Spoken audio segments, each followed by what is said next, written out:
kita tidak terlalu kelihatan, tampang-tampang kita semua tidak terlalu kelihatan, kita harus memakai masker, kita harus memakai face shield. Baiklah, untuk mempersingkat waktu, kita akan mulai dengan Bapak Iwan. Kita akan bicara panjang lebar tentang kesiapan pariwisata Magelang. Kabupaten Magelang ya, karena Magelang ada 2 ya, mungkin yang di luar Jawa Tengah juga bisa tahu bahwa Magelang itu ada 2, ada kota dan kabupaten. Kebetulan kita ini di Kabupaten Magelang, jadi Borobudur itu adanya di Kabupaten Magelang gitu ya. Mungkin orang tahunya di gitu kan, di Jogja. Padahal sebenarnya inilah letak 7 keajaiban dunia itu ada di Kabupaten Magelang. Nah, ini Pak Iwan akan mengulas tentang bagaimana protokol regulasi yang diatur untuk daerah, terutama di sektor pariwisata, karena seperti kita tahu yang dibuka pertama kali untuk menggerakkan perekonomian di tengah pandemi ini adalah sektor pariwisata. Karena sektor ini ketika terpukul, maka sektor-sektor yang lain akan terdampak. Di situ ada banyak sekali sektor, mulai dari yang paling kecil sampai yang paling besar bergerak di situ. Jadi ketika itu lumpuh, maka banyak yang akan terdampak. Monggo untuk mempersingkat waktu, silahkan Pak Iwan.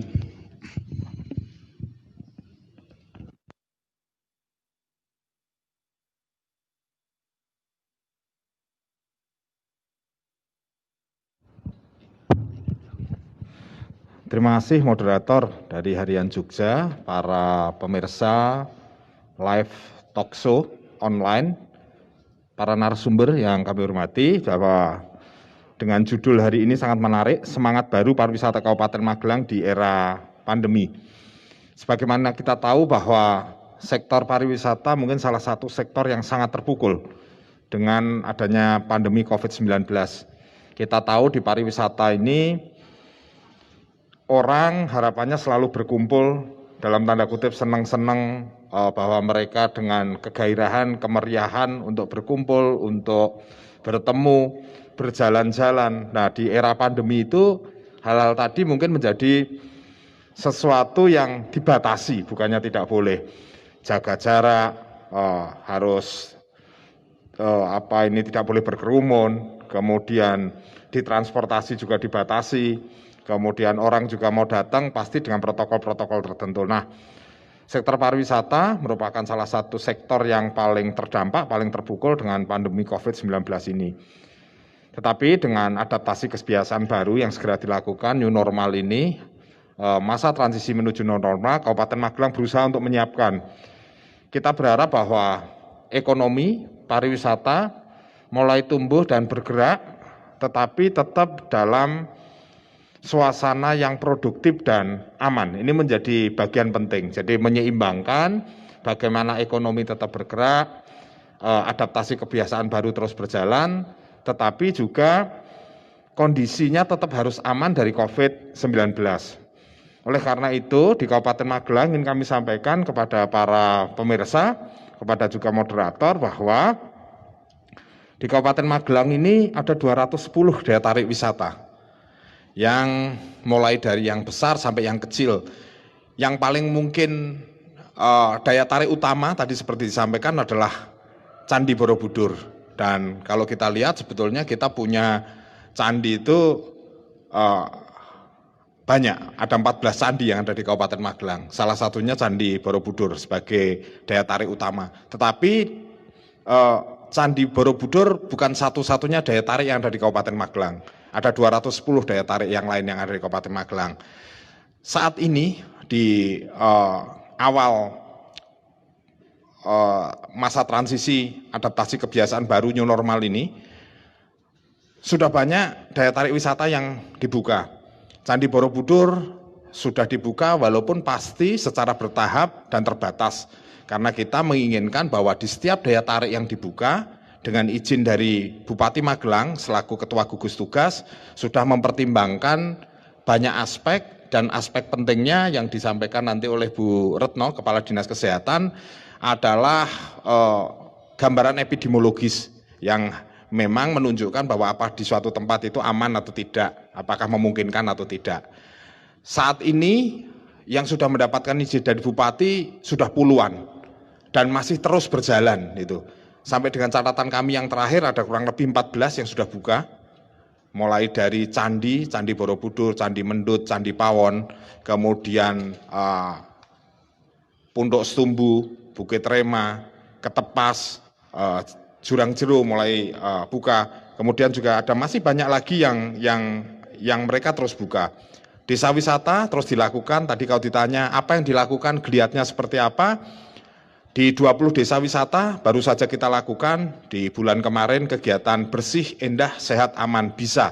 Bersih, indah, sehat, aman yang harapannya bahwa daya tarik yang kita punya, yang pasti sekarang ini lebih banyak ke alam, Mbak, karena orang-orang lebih senang yang berada di outdoor. Kemudian di outdoor ini memang lebih aman karena dia cakupannya lebih luas sehingga jaga jaraknya, tidak terlalu berkerumun, seluruh 7 prinsip dasarnya bisa dilakukan.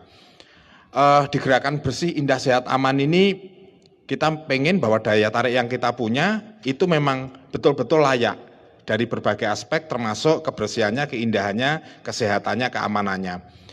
Di kementerian juga sudah menyampaikan bahwa hal mungkin yang menjadi sangat penting bagi daya tarik wisata adalah CHSE itu, Clean, Health, Safety, and Environment. Jadi kebersihan, kesehatan, keselamatan, dan kepedulian pada lingkungan menjadi bagian yang sangat penting, menjadi sesuatu yang harus diperhatikan dan ini menjadi standar baru bagi pariwisata di Indonesia dan di Kabupaten Magelang. Hal-hal lain yang dilakukan, kami terus melakukan monitoring dan sesuai dengan instruksi Bupati, sesuai dengan surat edaran Pak Sekda, kami sudah mengeluarkan petunjuk teknis penerapan persiapan menuju tatanan kenormalan baru, produktif dan aman COVID-19 di bidang pariwisata. Memang masih ada beberapa bidang pariwisata yang belum diizinkan karena kerawanannya masih tinggi. Wisata tirta, wisata air, hampir semua belum diizinkan kecuali memancing. Nah, karena memancing tidak jaraknya bisa diatur, kemudian ikannya nggak harus pakai masker, jadi dia aman. Kemudian masih ada beberapa yang memang kita belum izinkan, seperti misalnya karaoke, tempat pijat, diskotik, bioskop, dan spa. Ini belum juga diizinkan untuk melakukan kegiatan karena resikonya masih tinggi. Sosialisasi terus kita lakukan, edukasi terus kita lakukan, karena sebetulnya dengan sosialisasi dan edukasi masing-masing, baik kalau di kami menjadi 3, Pak, pengelolanya itu mengetahui bagaimana tata laksana terhadap kegiatan yang harus dilakukan, usaha yang harus dilakukan, dan itu harus sesuai dengan protokol yang ada. Kemudian pekerjanya, para pelakunya, ini juga bagian penting, SOP-nya ada, semua sarana prasarana disiapkan, tetapi kalau para pelakunya tidak mengetahui, dia tidak akan bisa melaksanakan dengan baik. Oleh karena itu, dia harus melakukan simulasi kepada para pelaku. Kemudian yang tidak kalah penting dan ini harus menjadi bagian, dan ini saya senang sekali hari ini ada kegiatan bertemu seperti ini walaupun melalui online dan tentunya akan disaksikan oleh banyak para wisatawan yang nanti akan datang ke Kabupaten Magelang, bahwa pengunjung ini juga punya peran penting. Bagaimana pengunjung ini kalau mau datang, mereka juga harus taat pada protokol kesehatan yang ada. Upaya-upaya itu terus kita lakukan, sosialisasi, edukasi. Teman-teman kalau sebelum membuka daya tarik itu, mereka harus punya SOP, standar operasional prosedur di masing-masing daya tarik. Karena setiap daya tarik pasti berbeda satu dengan yang lain. Kemudian yang kedua, setelah mereka punya SOP, SOP ini harus disimulasikan oleh para pengelola, oleh para pelaku, dan nanti diuji cobakan kepada pengunjung dengan jumlah yang terbatas dan bertahap. Ini yang terus kita lakukan. Jadi saya kira itu yang sementara kami lakukan, bahwa kami geliat pariwisata ini mulai muncul, orang mulai banyak yang pengen, sudah mulai bosen tinggal di rumah, mereka pengen untuk berjalan-jalan. Kabupaten Magelang hampir punya semua, kita punya daya tarik mulai dari alam, buatan, budaya, dan alam. Dari waktu ke waktu memang ini mungkin menjadi bagian yang menarik karena di alam ini lebih terbuka, mungkin lebih sehat, sehingga harapannya bahwa orang tetap dapat rekreasi, dapat plesir, dapat piknik, tetapi tetap dengan suasana yang aman. Saya kira itu, saya kembalikan ke moderator. Terima kasih.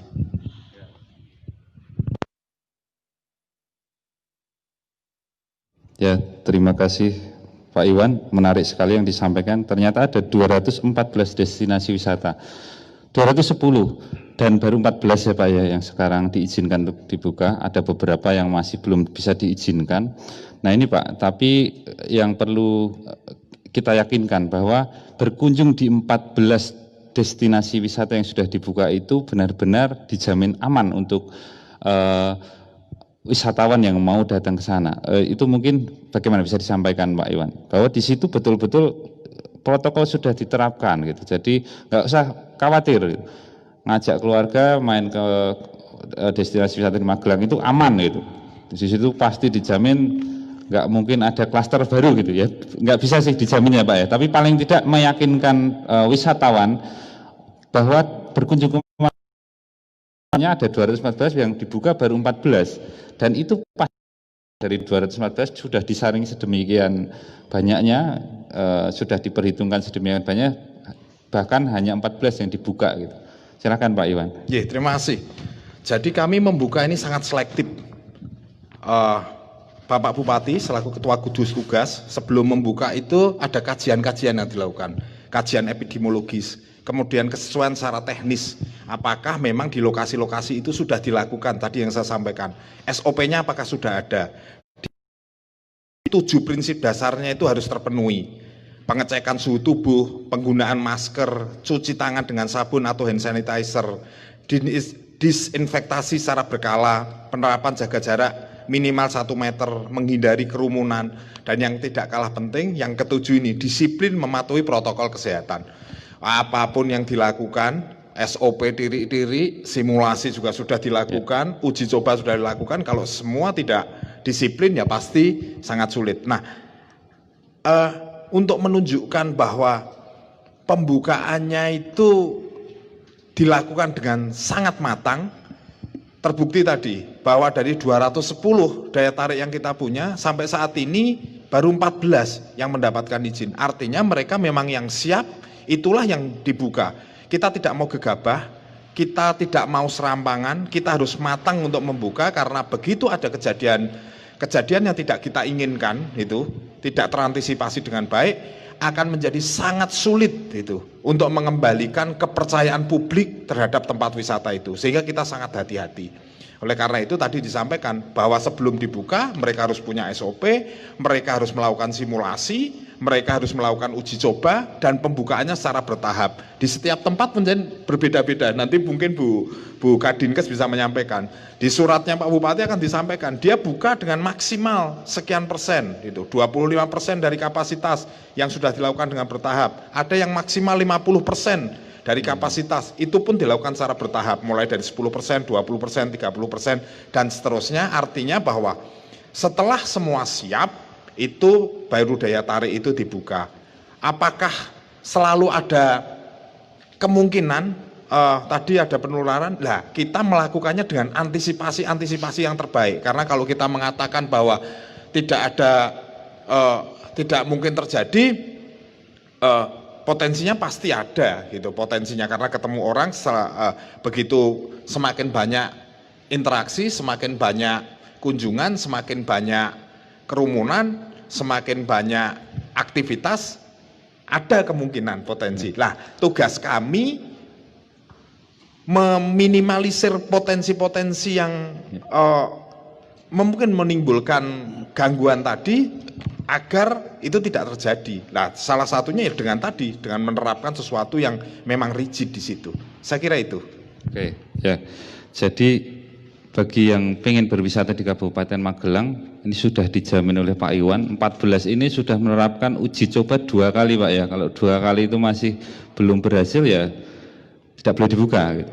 Mungkin juga ada sanksi Pak, ketika sudah diizinkan tapi ternyata ditemui di situ kok terjadi kerumunan gitu, atau kok di situ ternyata bisa masuk tanpa cuci tangan, atau ada yang nggak pakai masker masuk ke destinasi wisata, mungkin ada sanksi ke pengelola gitu, karena sebagai regulator pastinya kan selain membuat aturan main juga menegakkan aturan mainnya gitu. Silakan Pak Iwan. Siap. Jadi Pak Bupati sudah menetapkan 7 prinsip itu Pak. Prinsip yang terakhir itu disiplin terhadap penerapan protokol kesehatan. Artinya bahwa dari pengelolanya, dari pelakunya, dari pengunjungnya harus disiplin. Apa sanksinya? Itu kalau dilakukan ya ditutup sementara sambil dilakukan evaluasi itu. Mereka lakukan lagi dengan simulasi, dengan uji coba, dengan pembukaan secara terbatas. Sebagai contoh saja karena sudah viral di Telomoyo ada kunjungan yang luar biasa di minggu pertama. Jadi dibuka hari Jumat, dibuka hari Sabtu, itu hari Minggunya mungkin belum terlalu banyak yang datang, tapi minggu berikutnya terjadi lonjakan. Nah, kita langsung lakukan evaluasi. Saat itu juga ditutup. Itu mereka lakukan evaluasi, membuat rencana tindak lanjut terhadap evaluasi yang dilakukan dan rekomendasi-rekomendasi yang diberikan. Setelah itu mereka melakukan lagi Pak, simulasi lagi terhadap SOP yang sudah diperbaiki. Itu. Setelah mereka simulasi, mereka lakukan uji coba secara bertahap kembali. Jumlahnya dibatasi kembali. Sehingga nanti akan sampai pada posisi di mana dia diizinkan tadi 25%, 50%, tetapi terus secara bertahap dengan terbatas dilakukan. Nah, itu semua fungsi-fungsi pembinaan itu dilakukan. Sebaik apapun perencanaan, sebaik apapun pengorganisasian, sebaik apapun pelaksanaannya, di lapangan tetap harus selalu dilakukan dengan monitoring yang baik. Kita lakukan namanya monitoring dan evaluasi terhadap daya tarik yang sudah buka, sehingga SOP itu juga bisa terus diperbaiki selaras dengan mungkin kebutuhan dan hasil evaluasinya. Saya kira itu. Ya Pak Iwan, jadi tadi ya ada 7 prinsip dasar yang harus dipegang oleh pengelola wisata, dan 7 prinsip dasar ini juga akan dijadikan bahan evaluasi untuk monitor. Kemudian prinsip sebenarnya ada 4 yang kalau boleh saya sarikan tadi, yang CHSE ya, Clean, Healthy, Safety, Environment. Jadi kalau sudah pelaku wisata menjaga bahwa di tempat itu sudah dijamin kebersihannya, pola hidup sehatnya, protokolnya harus cuci tangan, pakai masker segala macam, terus kemudian keamanannya bisa dijaga jaraknya, termasuk lingkungannya. Terus kemudian kalau pembukaan secara bertahap Pak, itu kan berarti kalau masuk ke Borobudur itu berarti nggak bisa sebanyak biasanya gitu, atau mungkin tidak boleh naik sampai candi gitu, dan yang tidak boleh buka tadi ada beberapa yang tidak boleh buka itu seperti wisata air ya Pak ya. Terus kalau yang di wisata outdoor itu seperti Arung Jeram itu sudah boleh belum Pak? Belum boleh Bapak, karena belum. Itu termasuk wisata air dan prinsip-prinsipnya seperti misalnya jaga jarak itu belum bisa. Pada saat dia jaraknya pendek dia harus pakai masker, padahal dia butuh energi yang besar, butuh aktivitas yang besar, butuh oksigen yang besar, artinya kerawanannya masih tinggi. Nah, ini masih terus dikaji, tetapi sampai dengan saat ini memang kita belum izinkan, bahkan di tingkat provinsi itu juga belum diizinkan di Jawa Tengah. Kita pastikan bahwa daya tarik yang buka, aktivitas yang dilakukan itu yang CHSE-nya tadi harus terpenuhi gitu. Kita nggak mau ambil risiko terhadap keamanan, keselamatan pengunjung. Itu jadi prioritas, nggak ada tawar-menawar terhadap itu. Oke ya, jadi itu usaha Dinpar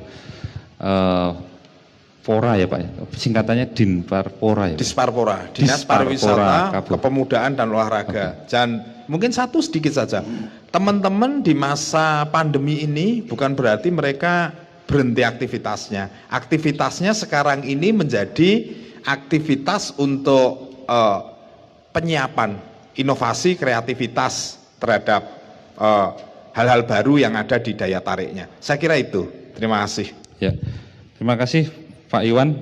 Jadi sudah diterangkan panjang lebar bahwa membuka destinasi wisata itu harus melalui kajian, seperti Presiden Jokowi juga sebelum menyampaikan, mensosialisasikan soal tata kenormalan baru ini kan, pedoman utamanya adalah harus berbasis data, dan data itu adalah data dari epidemiologis yang jelas yang akan menjadi pemangkunya adalah Dinas Kesehatan.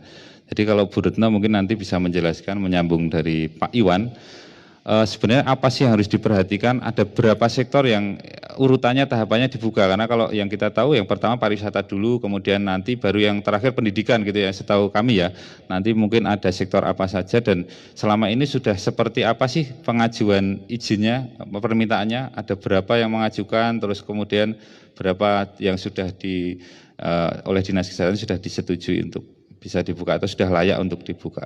Silahkan Bu Retno.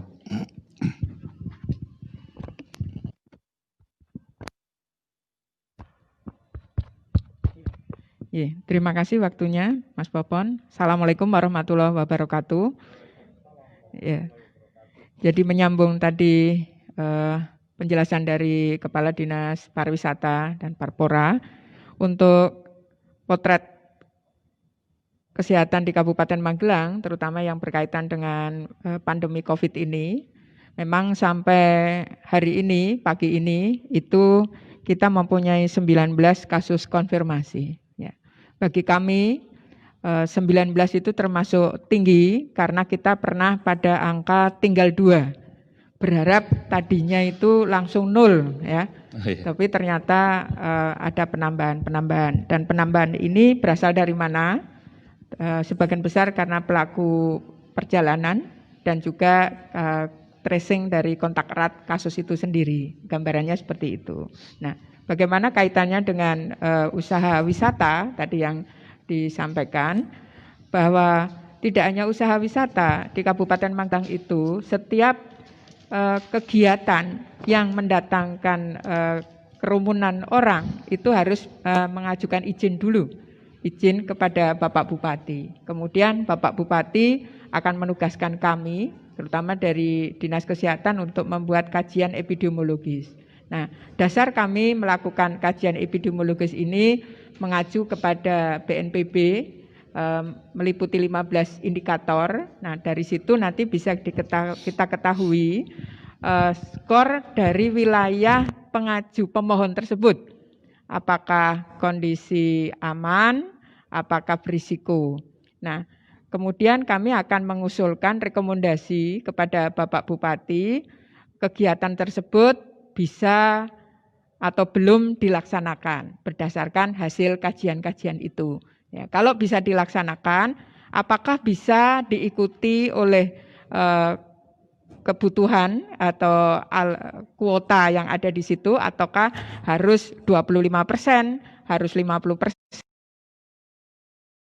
Seperti itu, Mas. Nah, untuk kegiatan-kegiatan ini, harapan kami sebenarnya memang pantauan dari kita selama ini kajian epidemiologis ini sudah lumayan banyak yang kita rekomendasikan. Sampai tanggal 24 Juli itu ada 341. Dan untuk wisata ini sudah 38, Pak Iwan, ya, yang mengajukan, ya. Ya, yang sudah keluar 14, yang mengajukan 38. Dan terbanyak ini memang untuk kegiatan pernikahan ternyata. Ini karena mungkin bulan bagus ya. Ya, sehingga pernikahan itu menduduki ranking paling tinggi. Ada 141 ajuan ya. Kemudian diikuti juga dari kegiatan acara-acara yang lain ya, kemudian dari peribadatan, terutama dari gereja, kemudian masjid dan sebagainya. Ini gambarannya seperti itu, Pak. Yeah.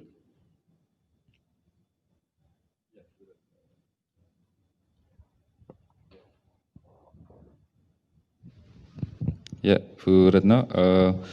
Jadi alurnya sebenarnya kalau misalnya saya sebagai pengelola pemohon kawasan wisata ya, itu alur untuk meminta rekomendasi dari dinas itu harus kemana sih? Iya. Kita misalnya sebagai pengelola desa wisata gitu, harus kemana dulu, terus kemudian apakah langsung ke Dinkes, apakah ke suratnya ke Sekda, ke Bupati, itu baru nanti didisposisi ke Dinpar dan Dinas Kesehatan. Mungkin bisa dijelaskan Bu sebagai pengelola wisata. Iya. Jadi dari para pemohon itu mengajukan surat permohonan kepada Bapak Bupati. Kemudian permohonan itu juga tidak hanya surat dari yang bersangkutan pribadi, tetapi harus diketahui ya, ditandatangani oleh kepala desa dan juga camat setempat. Dan di samping itu juga mengajukan 1 lembar surat pernyataan untuk taat patuh kepada 7 prinsip dasar penanganan COVID tadi. Ya, jadi ada 2 hal yang penting. Kemudian surat tersebut diajukan kepada Bapak Bupati di Sekretariat Gugus Tugas. Kemudian dari Pak Bupati akan mendisposisi untuk dikaji ke sekretariat dulu, kemudian dari sekretariat di bagian tata pemerintahan itu koordinasi dulu dengan Dinas Kesehatan, kemudian dari Dinas Kesehatan mengkaji, kemudian balik lagi ke sekretariat baru turun rekomendasinya. Seperti itu alurnya. Oke, itu kira-kira membutuhkan waktu berapa lama Pak Bu? Dari surat itu disampaikan dengan asumsi itu semua sudah lengkap ya, tadi ada surat ke Bupati, kemudian ada surat dari kepala desanya, terus kemudian ada surat pernyataan tadi, itu kira-kira membutuhkan waktu berapa lama sampai rekomendasi itu turun gitu? Antara 7 sampai 10 hari Pak. Oh cepat ya berarti ya kajiannya nanti setelah surat diterima berarti kemudian langsung dilakukan kajian ke lapangan begitu? Iya. Oke. Terus hambatannya apa Bu untuk menanamkan protokol di destinasi wisata itu mungkin tugasnya Pak Iwan atau? Ya dua-duanya. Dua-duanya. Ya? Dua-duanya. Ya. Selama 14 sudah dibuka oleh Pak Iwan ini, kemudian dikontrol juga, dimonitoring dan dievaluasi Pak Iwan. Menurut sepengetahuan Bu Retno, seperti apa di destinasi wisata? Apakah protokol itu sudah berjalan atau mungkin bisa ditambahi lagi yang sebelumnya hanya 25% ya ditambahlah jadi 50% begitu Bu Retno? Iya, jadi tadi dari Dinas Pariwisata tentunya sudah begitu intens untuk melakukan pembinaan dan juga memahamkan edukasi kepada para pelaku-pelaku wisata. Tapi dalam perjalanannya persiapan ini membutuhkan waktu.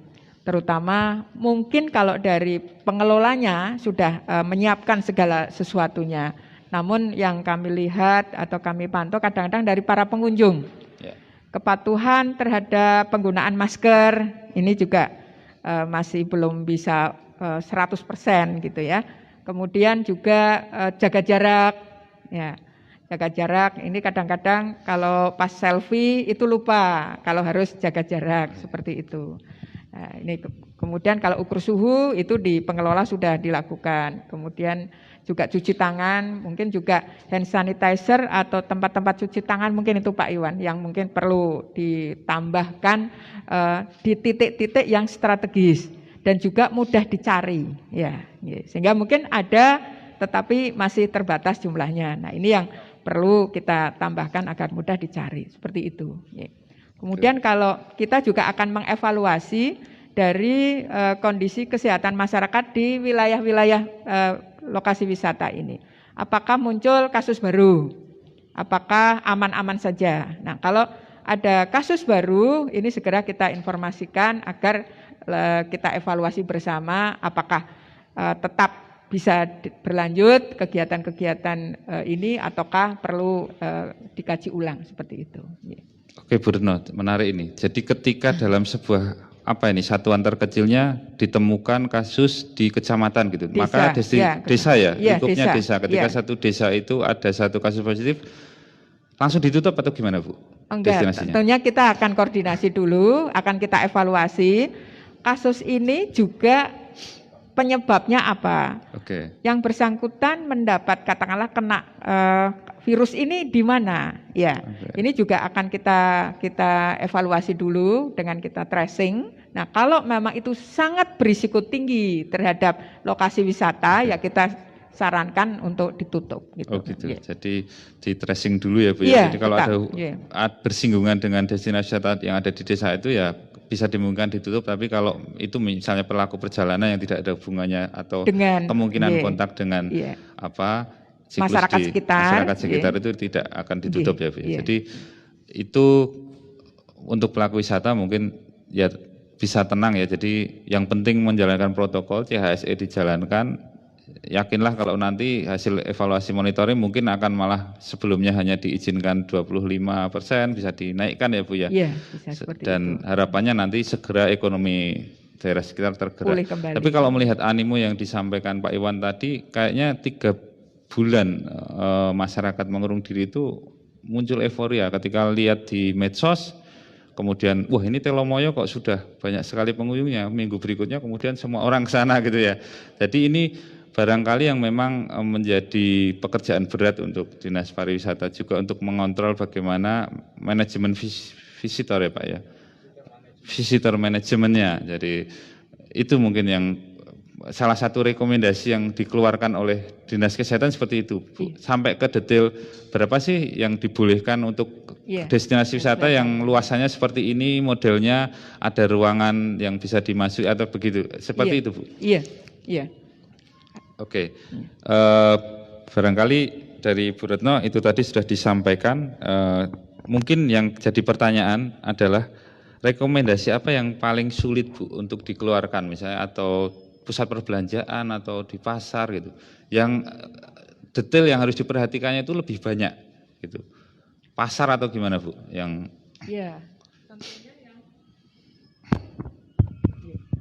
tentunya yang lokasi itu banyak aktivitasnya.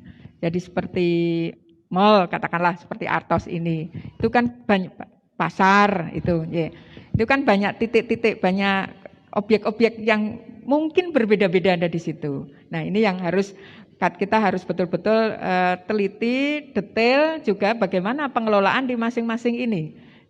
Apakah sudah betul-betul menerapkan 7 prinsip dasar itu atau belum? Nah, kalau belum, apa masukan yang harus kita tindak lanjuti?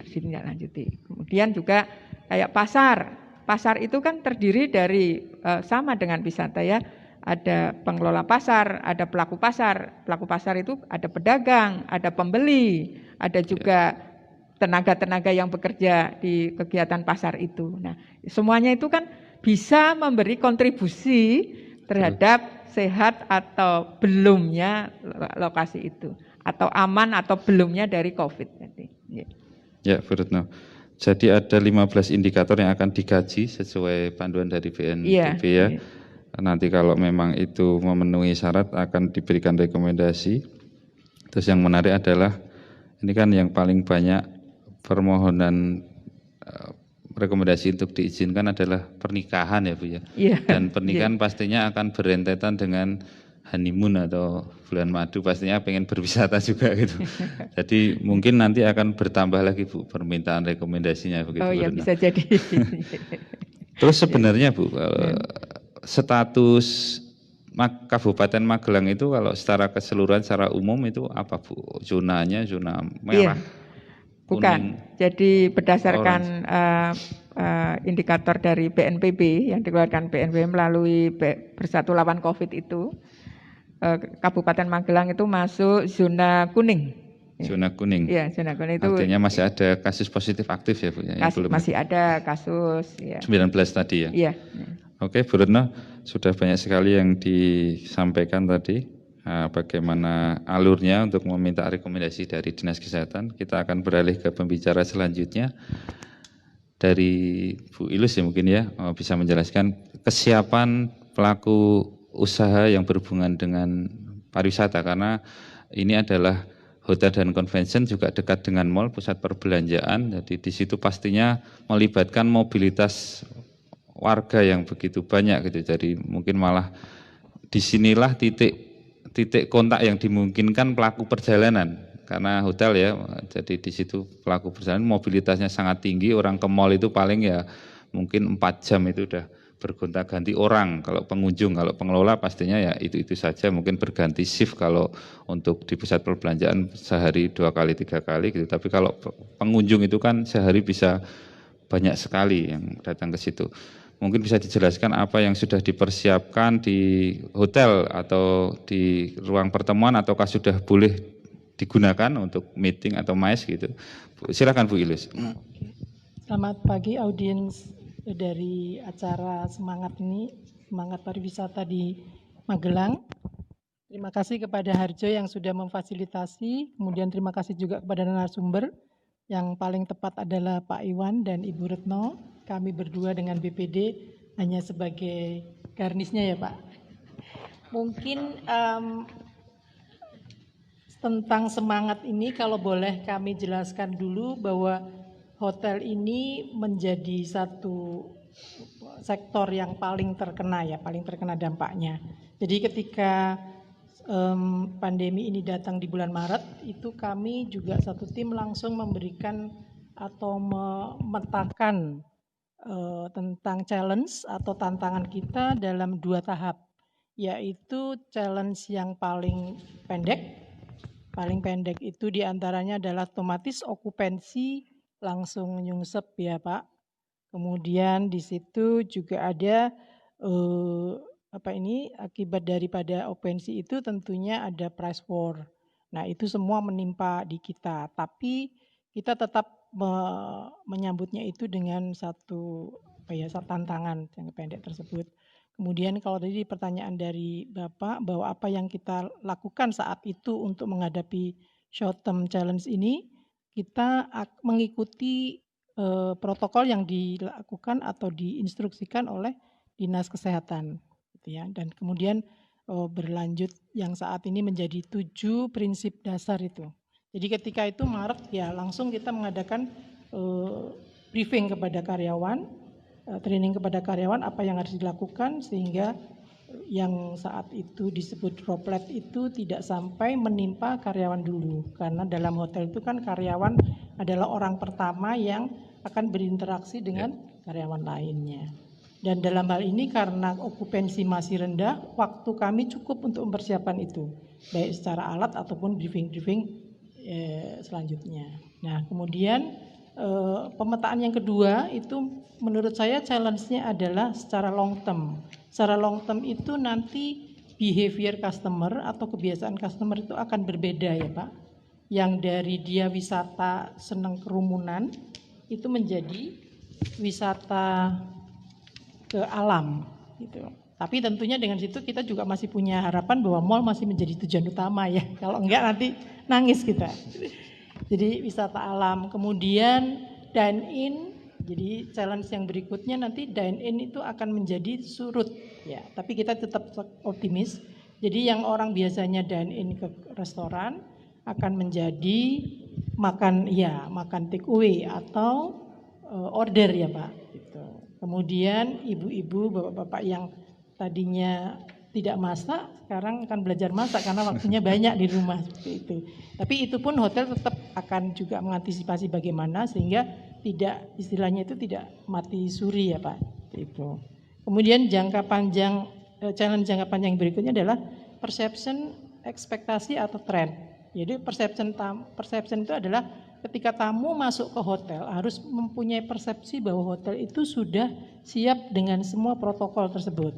Itu ya diantaranya itu tadi bahwa karyawannya sehat, kemudian masuk kita juga dicek suhu, kemudian misalnya kamar, kalau dulu itu kamar banyak pernak-pernik sekarang disederhanakan. Jadi seperti guling atau bantal itu tidak perlu lagi ada spare, gitu Pak ya. Jadi kamar itu harus minimalis sehingga tingkat virus atau bakterinya itu makin minim juga.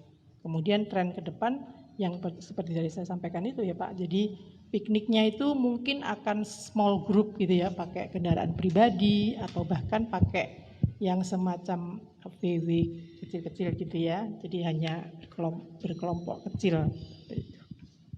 Kemudian karena ini judulnya semangat, kalau kita ditanyakan apakah kita tetap semangat karena ini baik hotel maupun mall adalah perahu kita ya, dan hotel saat ini sudah hampir 8 tahun. Tentunya semua badai yang sudah ada dapat kita lalui dan badai paling besar ini harus juga bisa kita lalui.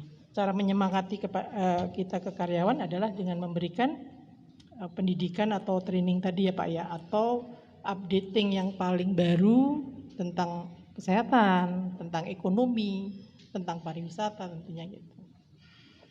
Dan harapan kami semoga kepada Departemen Pariwisata, semoga tadi yang dari 210 terus kemudian menjadi 14 yang dibuka, bisa dibuka lebih banyak ya Pak, dengan mengikuti tentunya aturan yang akan diadakan oleh Dinkes. Sehingga pariwisata saya pikir 2021 atau 2022 sudah bisa berjalan dengan baik. Jadi Magelang menjadi kembali gemari Paloh Cinawi ya Pak ya. Amin. Saya pikir itu.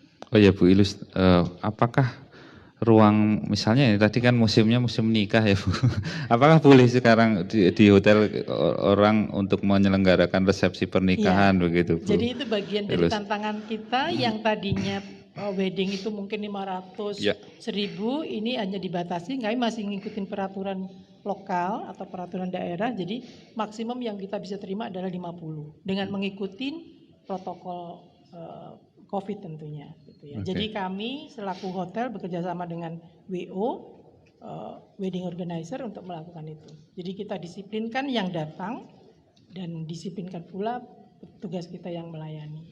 Jadi bagi yang berencana untuk menggelar resepsi pernikahan 50 saja ya Pak Bu ya. Keluarga inti dan mungkin teman-teman dekat saja 50 gitu ya. Betul. Walaupun mungkin ruangan yang dipakai bisa besar ya. Sebenarnya Besar. kapasitas Atau mungkin 200. kalau banyak, iya di satu waktu. Di Jadi satu waktu. kalau banyak akan, kita dibikin shift ya, Bu? menjadi untuk 4 session. Ya. Nanti yang capek pengantinnya Bu. Jadi shiftnya banyak sekali. Biasanya cuma terbagi 2 shift ini. Dan nanti ada kalau Jawa, terbagi- ada Sumatera, ada Oke. PA, itu yang 4 kali. Yang senang banyak bagian nuansanya dekorasi. ya Bu Ilus ya. Oke, menarik sekali. Jadi hotel sudah intinya sudah mempersiapkan dengan 7 prinsip dasar yang tadi sudah disampaikan Pak Iwan. Itu gampang sekali diingat ya Pak ya. Cek suhu tubuh, disinfeksi, pakai masker. Mudahlah itu nanti Jaga bisa jarak ya, terutama itu. cuci tangan, jaga jarak minimal 1 meter. Nah itu semua sudah dilakukan, hotel sudah siap. Sementara ini untuk pertemuan hanya dibatasi 50 ya Bu Ilus. Nah ini kan sudah 3 bulan ya, hampir 3 bulan istilahnya hotel dan sektor pariwisata ini terpukul sekali. Nah tentunya sektor pariwisata ini kan yang berhubungan dengan banyak sektor lain, UMKM, termasuk pedagang-pedagang pasar atau pelaku-pelaku usaha yang ada di sekitar destinasi wisata. Dan mungkin di 3 bulan ini ada dinamika yang terjadi di sektor perbankan juga. Salah satunya mungkin adanya banyak kredit macet mungkin Pak ya dari sektor usaha yang kemudian ada program relaksasi dari pemerintah. Mungkin bisa dijelaskan apakah sekarang ini perbankan, akses perbankan ini sudah mulai normal terutama untuk kalangan-kalangan yang bisa dibilang untuk saat ini belum bankable ya Pak ya, karena pelaku usaha kan belum bisa dipacu maksimal karena juga kondisinya ekosistemnya masih seperti ini. Mungkin bisa dijelaskan Pak Ali Sodik, pemimpin bidang pelayanan Bank Jateng Magelang. Silakan Pak Ali. Ya, baik, terima kasih Mas Popon. Yang saya hormati Pak Iwan, Kepala Dinas Pariwisata. Yang saya hormati Bu Retno, Kepala Dinas Kesehatan. Yang saya hormati Bu Ilus, Grand Manager Grand Artos ya. Dan yang saya hormati pula audiens di talk show ini. Betul sekali yang disampaikan tadi moderator bahwa dampak pandemi ini mempunyai dampak yang sangat luar biasa, khususnya sektor pariwisata, sektor perhotelan gitu ya. Namun perbankan juga terdampak juga gitu ya, terdampak juga. Karena kalau nasabah tidak bisa mengangsur kan juga mempunyai dampak yang sangat luar biasa terhadap cash flow untuk di perbankan gitu ya. Namun bagaimanapun kami tetap harus eksis Pak. Jadi kami tetap melakukan relaksasi terhadap 635 nasabah dengan mencapai nominal 141 miliar untuk relaksasi. Pola relaksasi ada perpanjangan jangka waktu, ada penurunan suku bunga, ada penundaan pembayaran pokok, ada penundaan pembayaran bunga. Jadi itulah yang telah kami lakukan guna bagaimanapun ini ekonomi harus tetap berjalan walaupun sangat lambat sekali gitu. Guna menunjang pertumbuhan tersebut walaupun tumbuhnya sangat kecil sekali bahkan minus, itu kita juga telah melakukan atau menyalurkan KUR Pak. Kita telah melakukan KUR dalam 3 bulan terakhir kepada 300 nasabah. dengan nominal 41,2 miliar. Itu bagaimana kepedulian kita terhadap sektor ekonomi itu. Dan kami Bank Jateng juga mensupport program-program pemerintah, ya, apalagi yang terkait dengan protokol kesehatan. Bapak Kabel dapat kami laporkan di sini, kami sampaikan di sini bahwa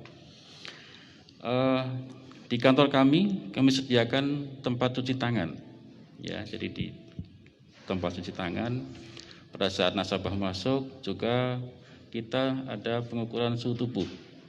Kita sediakan juga hand sanitizer di tempat-tempat atau titik-titik yang strategis. Kita juga lakukan jaga jarak.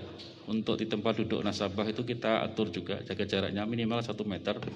Tadi yang sampaikan Pak Iwan.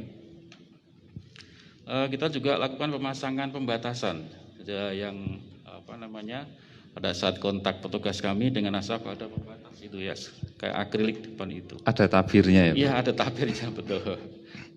Dan juga kita lakukan juga disinfekti, penyemprotan disinfektan secara bertahap, secara berkala, gitu. Namun itu dilakukan setiap hari. Tapi pada saat nasabah sudah tidak ada, jam-jam nasabah sudah selesai, kita lakukan penyemprotan itu.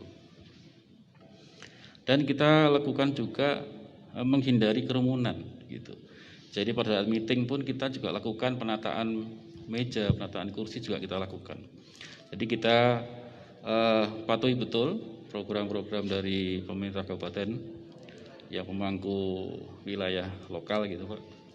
Namun kami juga melakukan penjagaan imun terhadap karyawan-karyawan kami, gitu. Kami lakukan tes rapid test dan alhamdulillah Bank Cabang Magelang 0% untuk tidak ada yang positif, semuanya adalah reaktif. Negatif. Maaf. Negatif. Dan tadi agak lupa tadi, setiap nasabah dan karyawan harus menggunakan masker.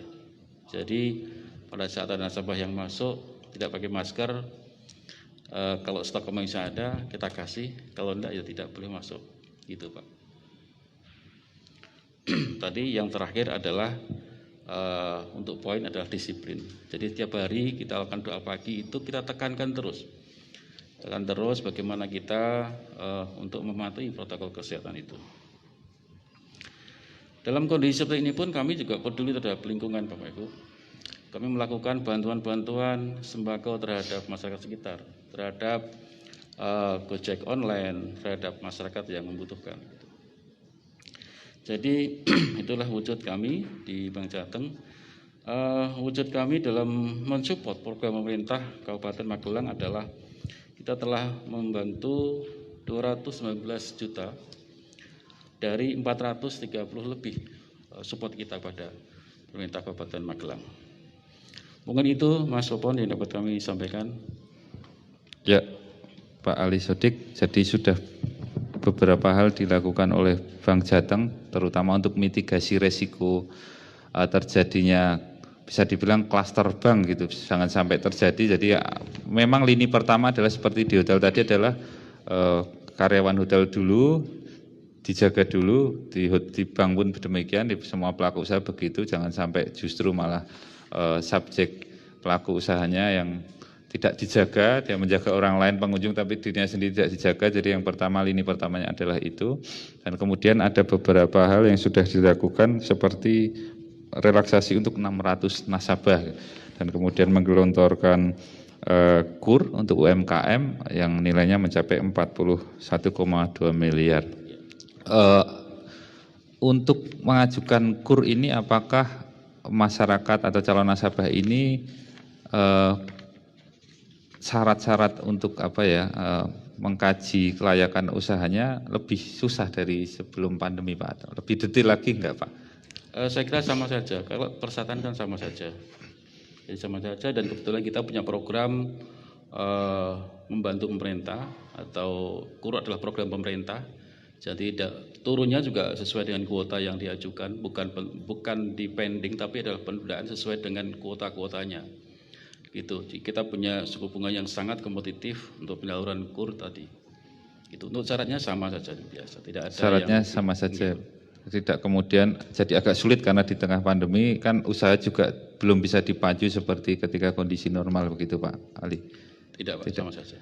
Oke, jadi untuk beberapa pelaku usaha mungkin ini adalah angin segar ya, kurnya sudah dibuka dengan kuota lebih banyak mungkin daripada di bulan April atau Mei lalu ya Pak ya. Di tengah situasi yang masih awal-awal krisis masuknya pandemi COVID, jadi masih meraba-raba apakah ini perekonomian akan dibuka kapan, belum pasti. Kalau sekarang sudah ada sinyal yang sangat bagus dari pemerintah, sudah mulai dipacu agar digerakkan lagi perekonomian, terutama dibuka oleh sektor pariwisata. Baik pemirsa IG Live dan Facebook, untuk sementara sampai di sini yang disampaikan oleh narasumber, akan ada sesi tanya jawab, hanya saja karena waktunya harus diakhiri dalam 1 jam, kita akhiri dulu, nanti beberapa pertanyaan bisa disampaikan dalam jeda yang akan kita lakukan 5 menit setelah ini, kita akan sambung lagi dengan tanya jawab. Ada beberapa sebenarnya pertanyaan sudah masuk, cuma nanti daripada terpotong durasinya, sebaiknya kita jeda dulu 5 menit. Dalam 5 menit ini pemirsa bisa menyampaikan beberapa pertanyaan. Silahkan untuk Pak Ali, Pak Iwan, Bu Retno atau Bu Ilus. Silahkan. Sementara sampai di sini dulu, nanti kita bertemu lagi dalam 5 menit. Berjumpa lagi setelah jeda 5 menit. Ini ada beberapa pertanyaan yang sudah masuk pada kami untuk beberapa narasumber di sini. Yang pertama bisa saya bacakan langsung dari @etnikruang, @etnik_ruang. Pertanyaannya untuk Bu Retno, untuk Dinkes dan juga untuk Dinas Pariwisata, Pak Iwan. Jadi pertanyaannya begini Pak, saat ini jumlah pasien positif terus naik, mungkin sektor pariwisata sudah mulai dibuka demi ekonomi bisa berputar. Bagaimana strategi agar dibukanya objek wisata justru tidak merepotkan regulator mungkin, atau juga merepotkan masyarakat di sekitar situ kalau mungkin terjadi klaster baru. Barangkali begitu yang ditanyakan. Bagaimana strategi agar dibukanya objek wisata justru tidak merepotkan untuk Dinas Kesehatan dan Dinas Pariwisata, Pemuda dan Olahraga. Mohon silahkan dari Bu Retno dulu mungkin.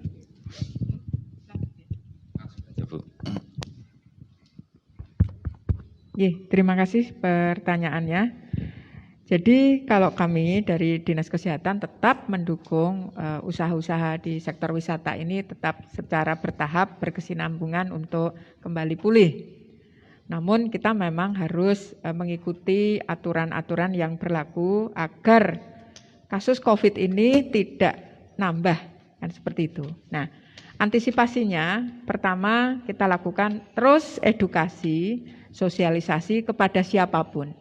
Karena kita harus tahu bahwa virus ini yang membawa manusia. Jadi kita upayakan diri kita tidak ketularan maupun menularkan. Itu kuncinya di situ. Kemudian yang kedua, mungkin bersama Dinas Pariwisata kita lakukan monitoring dan evaluasi terus kepada objek-objek wisata agar tetap aman dan nyaman bagi pengunjung wisata itu sendiri. Dan yang utama prinsip kami tidak merasa terepotkan gitu ya, karena ini tugas mulia bagi kita semua. Mungkin itu jawaban kami.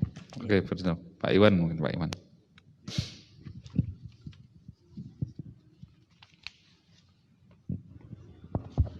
Ya, terima kasih.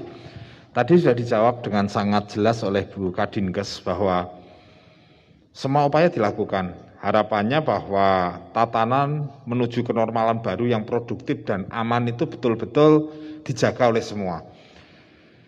SOP sudah dibuat, kemudian seluruhnya pengelola, pelaku, pengunjung itu sudah jelas apa yang harus dilakukan. Tetapi itu semua menjadi tidak berarti kalau kita tidak disiplin di dalam melakukannya. Oleh karena itu siapapun punya peran, tadi disampaikan bahwa kita bisa ikut melindungi dan kita terlindungi kalau kita semua mau disiplin. Saya ingin sampaikan di pariwisata ini karena kaitannya banyak. Multisektor, multi aktor. Ekosistem pariwisata itu semua masuk di situ. Ada atraksinya, ada amenitasnya, ada pelakunya. Semua ada di situ. Tadi disampaikan barangkali yang paling dekat hotel. Hotel itu bagian dari amenitas yang di pariwisata. Kalau pariwisata tidak bergerak, kegiatan MICE tidak ada, ya hotel mesti masih berat gitu. Lah pada saat dia bergerak, sektor yang lain juga bergerak. Transportasi bergerak, makan minum bergerak. Hampir tidak ada yang tidak lepas dari pariwisata. Hampir semua ada ikatannya. Oleh karena itu, tadi disampaikan bahwa kita tetap berharap bahwa ekonomi bisa tumbuh, tetap produktif, tetapi tetap harus aman. Kuncinya ya disiplin di dalam melaksanakan protokol-protokol yang ada. CHSE tidak boleh ditinggalkan. Sekarang semua standarnya di situ. Orang pengen lebih bersih, orang pengen lebih sehat, orang pengen keselamatannya terjaga, orang harus lebih peduli pada lingkungan. Ini yang harus menjadi perhatian bersama, harus menjadi kepedulian bersama. Jadi itu yang mungkin bisa saya sampaikan, bahwa daya tarik wisata untuk melakukannya mereka harus sungguh-sungguh, harus disiplin, dan kita akan monitoring dan evaluasi secara sungguh-sungguh dan disiplin pula. Demikian. Oke, Pak Iwan. Jadi itu jawabannya. Yang paling utama adalah subjek-subjek pelakunya, terutama yang paling sulit sebenarnya mengatur pengunjung ya. Kalau pelaku wisata sudah siap tapi pengunjung susah diatur juga sama saja gitu. Jadi yang pertama adalah manajemen dijalankan, manajemen pengelolaan tempat wisata dijalankan, dan yang kedua sosialisasi yang terus digencarkan oleh dinas kesehatan kepada masyarakat bahwa 7 prinsip dasarnya harus terus dipegang oleh baik pengelola pariwisata ataupun pengunjungnya. Kemudian ini ada lagi pertanyaan untuk sektor hotel ini berarti amenities ya, berarti pendukung pariwisata dari @darelega 08 ini untuk Artos ya.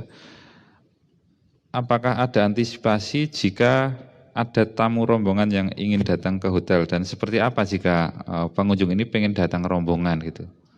Mungkin Bu Ilus ini yang. Terima kasih pertanyaannya. Jadi kita bisa menerima FIT atau individu, rombongan pun bisa kita terima. Jadi intinya atau passwordnya itu no compromise ya, kalau soal kesehatan ini, atau yang tadi disampaikan Pak Iwan bahwa tetap disiplin dimulai dari kita dulu, kemudian kita mendisiplinkan rombongan tersebut. Jadi protokol tetap kita lakukan, dan secara teknis mungkin jadi ketika pertama kali masuk di gate hotel itu harus jaga jarak, kemudian dicek suhu, kemudian hand sanitizer. Kemudian ketika masuk ke hotel melakukan registrasi, di reception pun antara reception dan tamu sudah ada akrilik ya pembatas, sehingga droplet itu tidak akan terjadi penularan. Kemudian tamu wajib mengisi disclaimer atau statement bahwa tamu-tamu itu tidak datang dari luar negeri atau tidak punya suhunya dan sebagainya. Jadi mereka juga sudah familiar dengan situ. Kemudian kunci baru kita bagi. Kunci pun kita sudah yakinkan bahwa itu juga hygiene. Kemudian pena tanda tangan pun kita juga mensanitizernya setiap kali setelah pemakaian. Kemudian tamu masuk ke kamar sudah selesai. Dan kami sampaikan juga bahwa ketika ada rombongan mereka harus sabar gitu kan. Yang tadinya mungkin check in itu peraturannya tidak boleh 5 menit, kali ini mungkin lebih ya. Jadi apa-apa yang penting sehat semuanya. Dan ketika masuk kamar tentunya tadi teknis tentang higienitas dan sebagainya sudah kita lakukan gitu. Kita sendiri di hotel juga melakukan bergiliran untuk setiap lantai itu kita disinfektan setiap seminggu sekali. Jadi kita bergantian, ada 9 lantai, kita ganti-ganti yang kamarnya itu. Kan beberapa saat ini masih belum ada yang mencapai 100%. Jadi itu sirkulasi itu bisa kita tetap lakukan. Terus keesokan harinya ketika tamu melakukan breakfast, demikian juga di rombongan tersebut harus duduk sesuai dengan apa yang sudah ditetapkan oleh hotel. Dan tadi pertanyaan tadi waktu offline bahwa bagaimana dengan buffet. Buffet tetap kita lakukan, maka tamu yang tadinya buffet itu adalah tipenya bahwa tamu bisa mengambil semaunya, sekarang ini kita harus ladenin gitu supaya untuk menjaga kesehatan tersebut. Cukup itu. Kemudian saat check out, kalau grup itu ada event organizer-nya lebih gampang ya, jadi maka kunci-kunci bisa di-drop kepada event organizer, organizer kepada hotel. Kalau misalkan rombongan tidak ada IO-nya, tetap melakukan check out, yaitu sabar juga. Sabar ya, yang bisa Iya. harus 5 menit sebenarnya harus sudah selesai kalau di masa Betul, normal, yang tidak sekarang ini boleh bisa mungkin sekali. lebih lama ya. Iya, Oke. jadi seperti itu. Jadi masih tetap bisa rombongan, terutama kalau ada IO-nya lebih enak lagi. Jadi semua check in check out diuruskan IO-nya, dan mungkin kalau rombongan kan juga data pengunjungnya juga sudah enak ya, sudah lebih jelas. Nah, Jadi soal rooming list juga bisa kita soal data ini Bu Retno, kan pengunjung wisata ini kan kita tidak tahu dari mana saja gitu. Apakah ada langkah untuk mendata pengunjung dari mana saja, atau mungkin ada regulasi yang menentukan aturan main bahwa kalau dia dari daerah zona merah misalnya, itu terus kemudian harus membawa surat sehat. Seperti itu atau bagaimana Bu Retno? Ya, kalau untuk pelaku perjalanan misalnya kayak wisata ini kan kita sudah diatur ya, kalau misalnya masuk Jawa Tengah atau masuk ke Jakarta itu ada surat-surat yang harus dipenuhi seperti itu. Nah, kalau untuk wisata ini itu kita tidak berlakukan itu atau belum kita berlakukan itu ya. Hanya data dari wilayah-wilayah yang misalnya Artos ini itu juga yang masukan kami perlu kewaspadaan. Ya. Kalau ada tamu katakanlah dari Jakarta, ya Jakarta, atau dari Jawa Timur yang sekarang sedang itu, atau dari wilayah yang potretnya masih risiko tinggi seperti itu perlu kewaspadaan.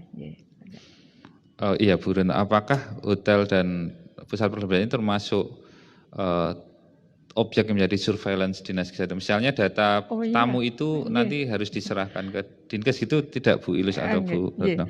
Jadi kalau data tamu yang menginap kita belum minta, tetapi secara periodik itu kita melakukan pembinaan ke sini, pemantauan. Pemantauan ke objek tempat-tempat umum, bahasa kami begitu. Ya, bisa hotel, mall, kemudian pasar, kemudian terminal dan sebagainya seperti itu. Ya. Dalam rangka untuk monitoring dan evaluasi dalam tadi rangka ya. Monitoring itu.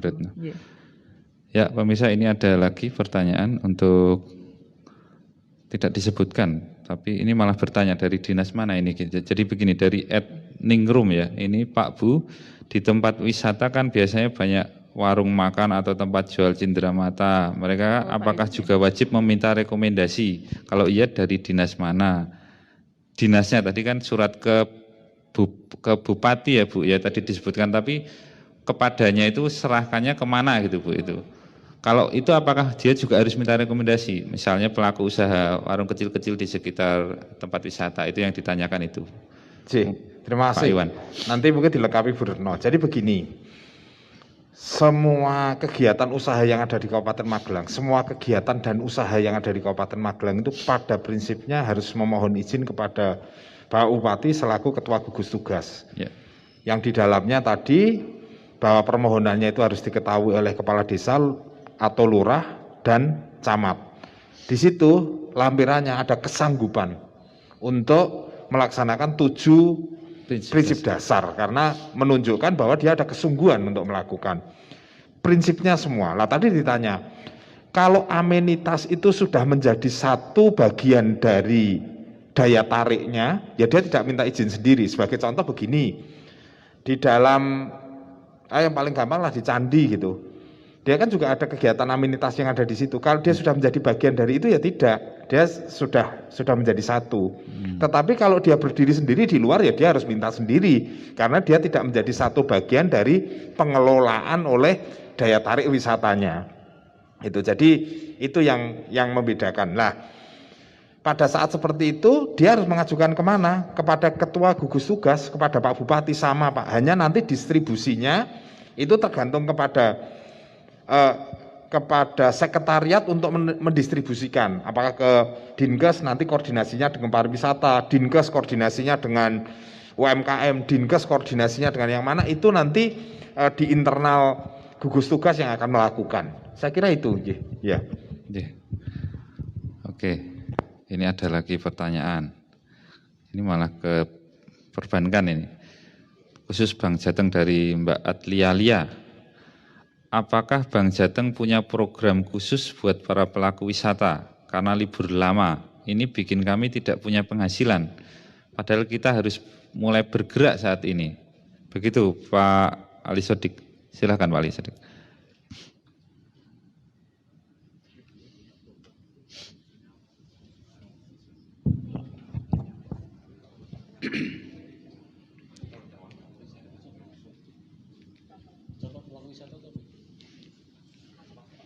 Khusus buat para pelaku wisata, jadi program yang memang dikhususkan untuk pelaku wisata, Pak.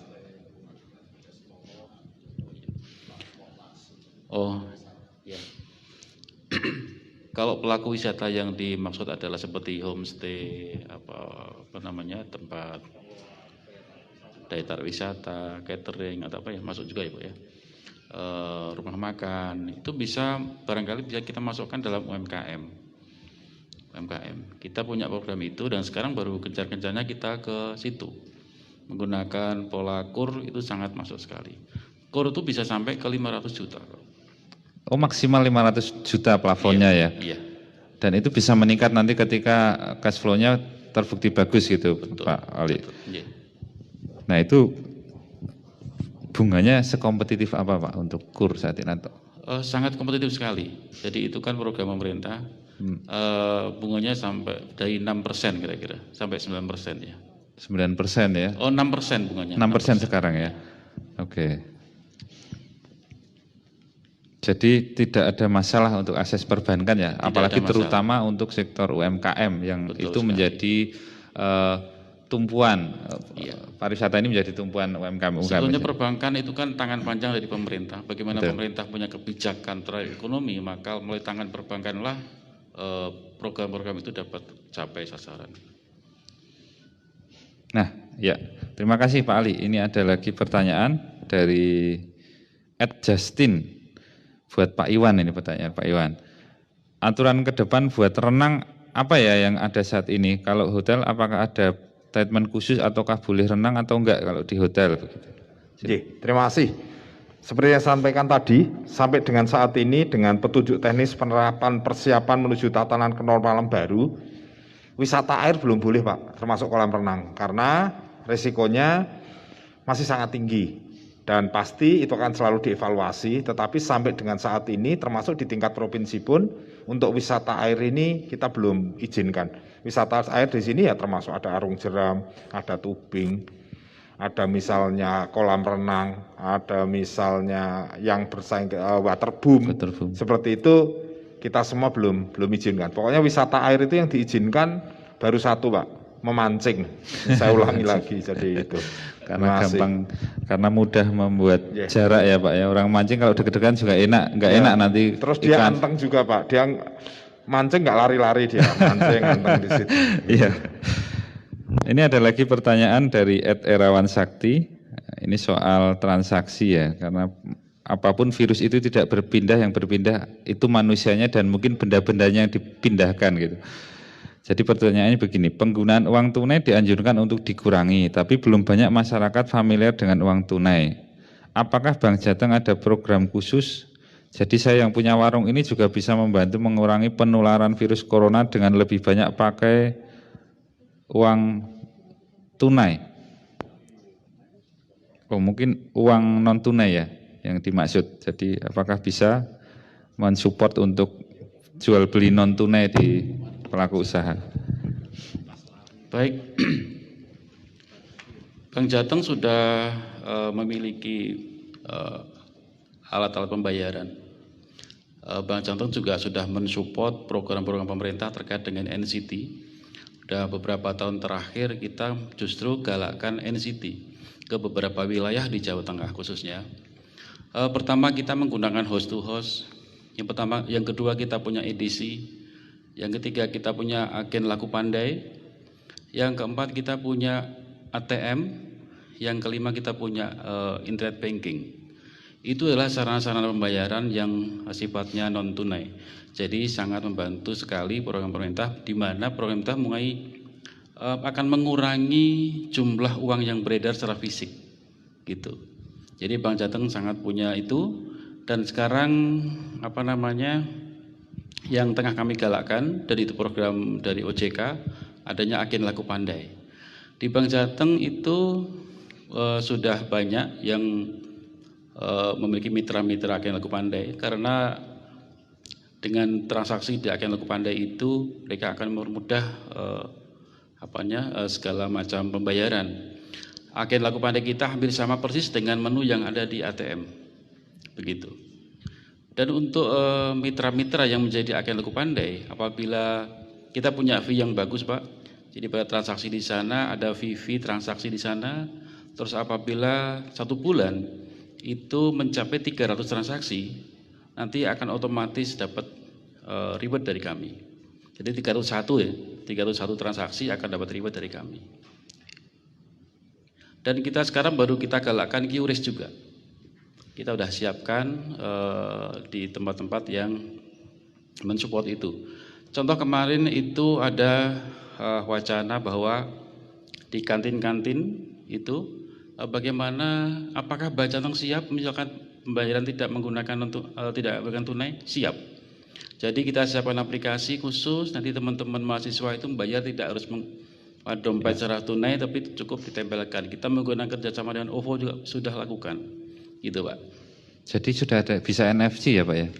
Deketin handphone dan juga motret QR code ya, QRIS ya. Oke, jadi sudah support Bank Jateng. Pertanyaannya untuk Mas Erawan Sakti tadi.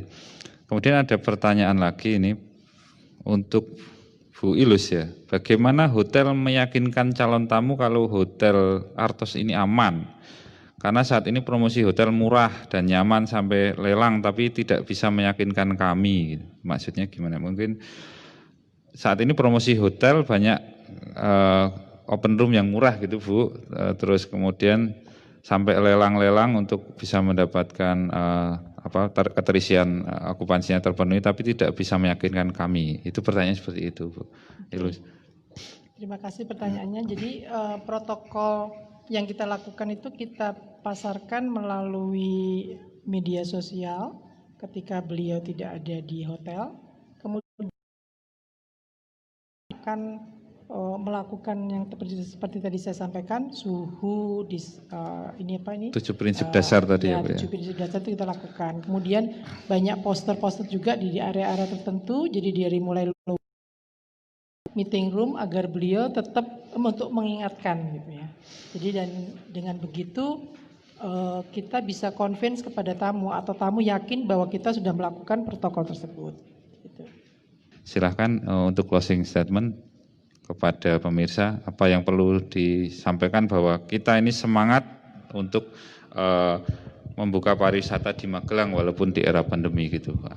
Silahkan Pak Iwan. Ya, terima kasih Mas Popon, bahwa pariwisata Kabupaten Magelang yang sudah dibuka, daya tariknya, amenitasnya, siap menerima kunjungan dari wisatawan, dan kalau mereka sudah buka berarti mereka siap untuk melaksanakan 7 prinsip dasar. Mereka akan melaksanakan dengan protokol-protokol kesehatan, protokol-protokol keselamatan, protokol-protokol kebersihan, protokol bagaimana lingkungan juga terjaga, CHSE.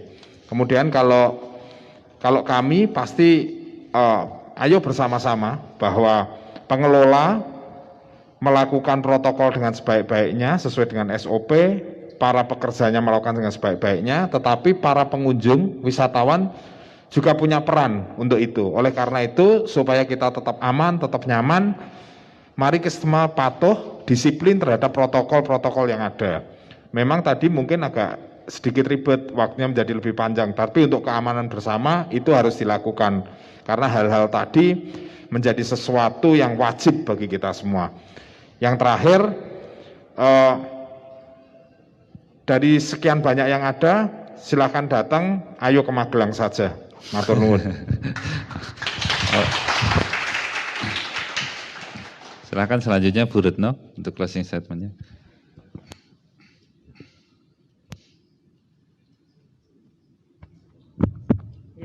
Terima kasih. Saya hanya untuk memberi semangat saja ya, Mas Popon. Ya. Bu Retno. Saya baca pantun mungkin ini, tapi merupakan ringkasan sebetulnya. Ya, masa pandemi bukan berarti berhenti. Ya. Disiplin diri menjadi kunci. Protokol kesehatan terapkan dan jadikan pedoman. Wisata aman dan nyaman. Ya. Tepuk tangan.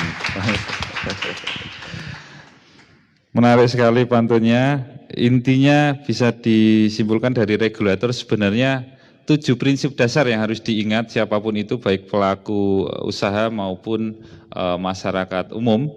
Mungkin bisa saya ingatkan lagi, 7 prinsip dasar itu adalah penggunaan masker pertama, kemudian cuci tangan pakai sabun atau hand sanitizer, kemudian disinfeksi secara berkala, terus kemudian penerapan jarak minimal 1 meter, menghindari kerumunan dan disiplin mematuhi protokol kesehatan. Jadi hanya itu kuncinya sebenarnya untuk kita membuka roda perekonomian melalui sektor pariwisata. Selanjutnya untuk Bu Ilus, silahkan. Oke, Closing closingnya statement. mungkin tadi udah pantun, kalau saya diibaratkan bahwa kita semua ini pada satu kapal, dan kapalnya ini lagi sedikit oleng. Goyang, terkena Cuman badai. ya, saya mengutip dari pepatah kuno yang lama ya.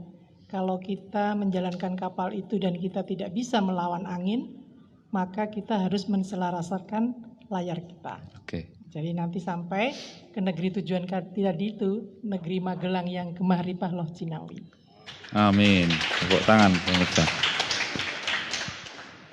Selanjutnya silakan Pak Ali.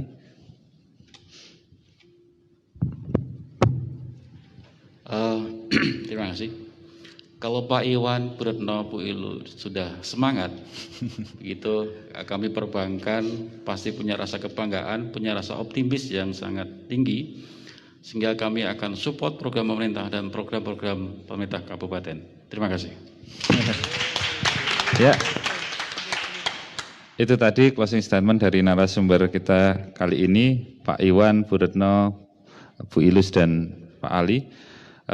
Kita sampai di penghujung acara, mungkin bisa saya sarikan di sini bahwa sektor pariwisata adalah sektor yang menggerakkan ekonomi secara keseluruhan. Dia terkait dengan beberapa sektor, sehingga sektor inilah yang dibuka pertama kali oleh pemerintah dan regulator sudah siap untuk itu. Ada beberapa langkah yang harus dilakukan dan semuanya sudah dilakukan, termasuk menyiapkan SOP dan kemudian menguji coba di destinasi wisata. Jadi bagi pemirsa semua yang berniat untuk berwisata ke Magelang, kabupaten ini sudah siap untuk menerima Bapak Ibu Anda semua. Dan mungkin sampai di sini, sampai ketemu di lain kesempatan. Saya kembalikan kepada pembawa acara. Silakan.